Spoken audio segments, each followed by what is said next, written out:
ඉතින් අද වීඩියෝ එකෙන් කතා කරන්න යන්නේ හයි සැලරි එකක් තියෙන, එතකොට රිස්පෙක්ට් එක ඉහළින්ම තියෙන කැරියර් පාත් එකක් ගැන. ඒ තමයි ෆයිනෑන්ෂල් කැරියර් පාත් එක ගැන. එතකොට ඔයා O level A level කරපු කෙනෙක් නම් ඔයාට පුළුවන් ෆයිනෑන්ෂල් කැරියර් පාත් එක තෝරගන්න. ඉතින් මේ පාත් එක තෝරගන්න අයට තියෙන බෙනිෆිට්ස් මොනවාද, එතකොට ඔපචුනිටිස් මොනවාද, මේකට කරන්න ඕන ඉගෙන ගන්න ඕන දේවල් මොනවාද, මෙන්න මේ වගේ දේවල් අද මම මේ වීඩියෝ එකෙන් ඔයාලට කියලා දෙනවා. ඒක නිසා වීඩියෝ එක ඉවර වෙනකම් බලන්න. ෆයිනෑන්ෂල් කැරියර් පාත් එකේ ඒ කියන්නේ ජොබ් මොන වගේද කියලා බැලුවොත් මෙන්න මේ වගේ දේවල් තමයි අපිට කරන්න තියෙන්නේ. පළවෙනියටම තියෙනවා මුදල් කළමනාකරණය. එතකොට මුදල් කළමනාකරණය ගම ආයතනයේ මුදල් සහ වැය වෙන මුදල් පාලනය කරනවා, ලාභය වැඩි කරගන්න ක්‍රම හදනවා, මෙන්න මේ වගේ දේවල් කරනවා. දෙක, මූල්‍ය වාර්තා සකස් කරනවා. මාසික සහ වාර්ෂික වාර්තා හදනවා, ලාභ විශ්ලේෂණ අපි දන්නවා, ඒවා බැලන්ස් ෂීට් වගේ දේවල් හදනවා. තුන, අයවැය සැලසුම් කරනවා. දන්නවා බජට් එක හදනවා. හැම කම්පැනි එකම මේ දේ කරනවානේ. හතර තමයි ගිණුම් කරණය. දෛනික ගනුදෙනු ලියලා තියාගන්නවා. එතකොට ගිණුම් නිවැරදිව පවත්වාගෙන යනවා. ඔය වගේ දේවල් කරනවා. පස්වෙනි එක තමයි බදු කළමනාකරණය. එතකොට රජයට ගෙවන්න ඕන ටැක්ස් එක, බදු වාර්තා ඉදිරිපත් කරනවා. ඔය වගේ දේවල් හදන එකත් හැම කම්පැනි එකම කරනවා. හයවෙනි එක තමයි ඔඩිටිං, විගණනය. එතකොට ගිණුම් නිවැරදිද කියලා පරීක්ෂා කරනවා. වංචා තියෙන ඒවා කොහොම හොයලා බලන්නේ මේ ඔඩිට් කරන එකෙන්. හත්වෙනි එක තමයි අවදානම් කළමනාකරණය. එතකොට මුදල් සම්බන්ධ අවදානම් හඳුනා ගන්නවා, පාඩු වළක්ව ගන්න ක්‍රම හදනවා, ඔන්න ඒ වගේ දේවලුත් කරනවා. අටවෙනි එක මූල්‍ය විශ්ලේෂණය. ලාභ ප්‍රකාශ විශ්ලේෂණය කරනවා. එතකොට අනාගතයට කම්පැනි එක ප්‍රොෆිට් වෙන්න තියනවද, ලොස් වෙන්න තියනවද, මෙන්න මේ වගේ දේවල් බලනවා. නවවෙනි එක තමයි ආයෝජන තීරණ ගන්නවා. කොහෙටද මුදල් ආයෝජනය කරන්න ඕනේ, ආයතනයේ වර්ධනයට අපි මොනවද කරන්න ඕනේ, ඔන්න වගේ දේවල් ආයෝජන තීරණ ගන්නකින් බලනවා. 10 වෙනි එක තමයි පාරිභෝගික සේවාව. ඉතින් මූල්‍ය කියලා නෑ, මේක මූල්‍යංශයේ තියෙන ණය ආයෝජනය ගැන පැහැදිලි කරනවා. ඊළඟට දිගු කාලින සැලසුම්, ආයතනයේ අනාගතයේ වර්ධනයට මූල්‍ය සැලසුම් හදන, ඔන්න ඔය වගේ දේවල් තමයි මේ ෆයිනෑන්ෂල් කැරියර් පාත් එකේ කරන්න තියෙන්නේ. දැන් මම කියන්න යන්නේ ෆයිනෑන්ෂල් ෆීල්ඩ් එකේ තියෙන টොප් ලෙවල් එකේම තියෙන ජොබ් කිහිපයක් ගැන. ඔයාලා ඉතින් දන්නේ නැත්නම් මේ ගැන දැනුවත් වෙන්න පුළුවන්. මේකේ ඉහළින්ම තියෙන්නේ accountant. එතකොට accountant කියන්නේ ගිණුම්කරු. ඊළඟට තියෙනවා ෆයිනෑන්ෂල් ඇනලිස්ට් කෙනෙක් වෙන්න පුළුවන්. කියන්නේ මූල්‍ය විශ්ලේෂකවරයෙක් වෙන්න පුළුවන්. ඊළඟට ඉන්වෙස්ට්මන්ට් බැංක, ආයෝජන බැංකු නිලධාරිවරයෙක් වෙන්න පුළුවන්. ඊළඟට ඉන්නවා ඔඩිටර්. ඔඩිටර් කියන්නේ විගණක. ඊළඟට ඉන්නවා ටැක්ස් කන්සල්ටන්ට් කෙනෙක්. ඒ කියන්නේ බදු උපදේශකවරයෙක්. ඊළඟට ඉන්නවා ෆයිනෑන්ස් මැනේජර්, මූල්‍ය කළමනාකරු.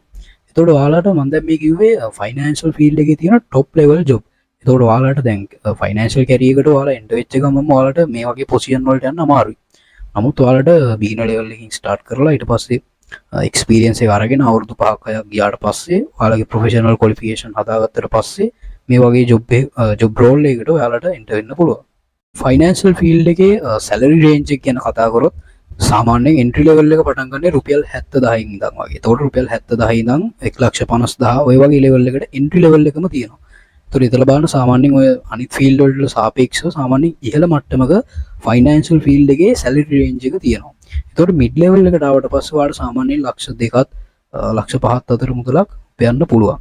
ඊළඟට සීනියර් ලෙවල් එකට ආවට පස්සේ සාමාන්‍යයෙන් ලක්ෂ 5ත් ලක්ෂ 10ත් වගේ මුදලක් උපයන්න පුළුවන්. මම අර කලින් කිව්ව টොප් ලෙවල් ජොබ් වලට ආවට පස්සේ.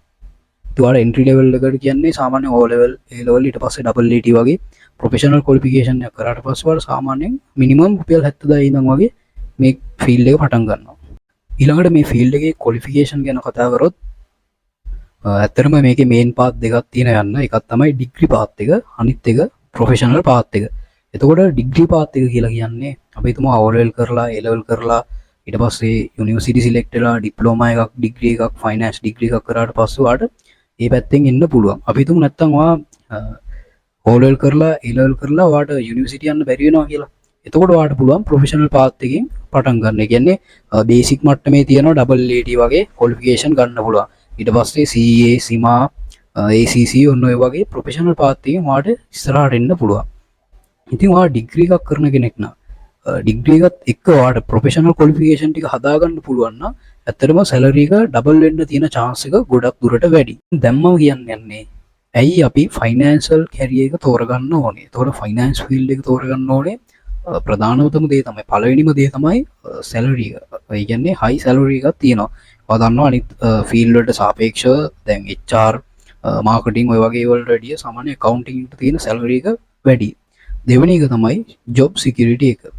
ඉතින් ඇත්තටම අනිත් ජොබ් වගේ නෙමෙයි ෆයිනෑන්ස් ෆීල්ඩ් එකට එන ඕනම කෙනෙක් හොඳට බලන්න හැම කම්පැනි එකම සෑහෙන්න දුරක් යනවා. ඒ කියන්නේ එක කම්පැනි එක කියන්නේ කම්පැනි මාරු වෙන්න තියෙන chance එක ගොඩක් වැඩි.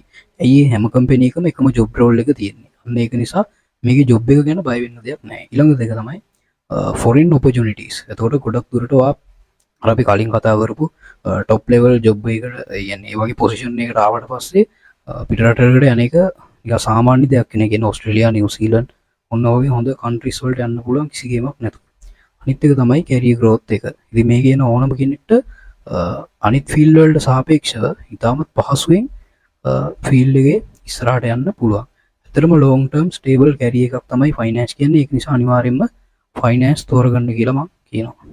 හරි, දැන් බලමු මොනවාද ෆයිනෑන්ෂල් ෆීල්ඩ් එකට එන අයට තියෙන අභියෝග. පළවෙනි මේක තමයි එක්සෑම් ටික අමාරුයි. බොරු කියන්න ඕනේ නැහැ. මේකේ සාමාන්‍යයෙන් මුල් ටික ඒ කියන්නේ ලේසි, ඩබල් ET වගේ එක්සෑම් කරගන්න ලේසි. ඒක බේසික් මට්ටමේ දේවල්නේ. ඒතකොට සාමාන්‍යයෙන් චාර්ටර්ඩ් ෆයිනල් ලෙවල් වලට ආවට පස්සේ ඒවා ටිකක් අමාරුයි ඇත්තටම. ඉතින් ඒක කොහොම හරි කරගන්න අමාරු කියන්නේ වැඩ කරන්නේ නැත්නම් අමාරුයි. ඔයා හොඳට මේවා එක්සෑම් try කරන්න. ඒ කියන්නේ ඔයා එකපාරක් ෆේල් වුණාට ඒක ප්‍රශ්නයක් කරගන්න එපා නෑ. නැවත නැවත උත්සාහ කරන්න. මොකද කිසිම දෙයක් මේ ලෝකේ කිසිම දෙයක් මිනිස්සු එකපාරින් සාර්ථක වෙලා නැහැ. 100,000 වාරයක් try කරලා තමයි එකපාරක් සාර්ථක වෙලා තියෙන්නේ.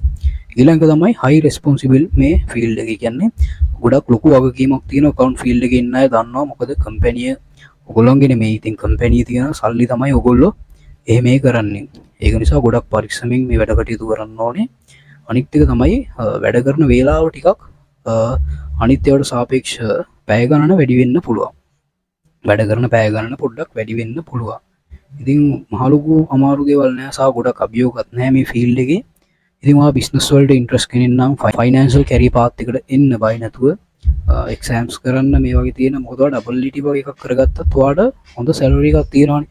ඉතින් ඔයාට පුළුවන් කම්පැනි එක එක්ස්පීරියන්ස් ගන්න ගමන් අනිත් එක්සෑම් ටික කරගන්න. ඉතින් ඒක නිසා මම අනිවාර්යයෙන්ම කියනවා ආයේ තියෙනවා ෆයිනෑන්ෂල් ෆීල්ඩ් එකට බය නැතුව අද ගන්නවට කවදාවත් වරදින්නේ නැහැ. එහෙනම් අපි ඊළඟ වීඩියෝ එකකින් හම්බෙමු.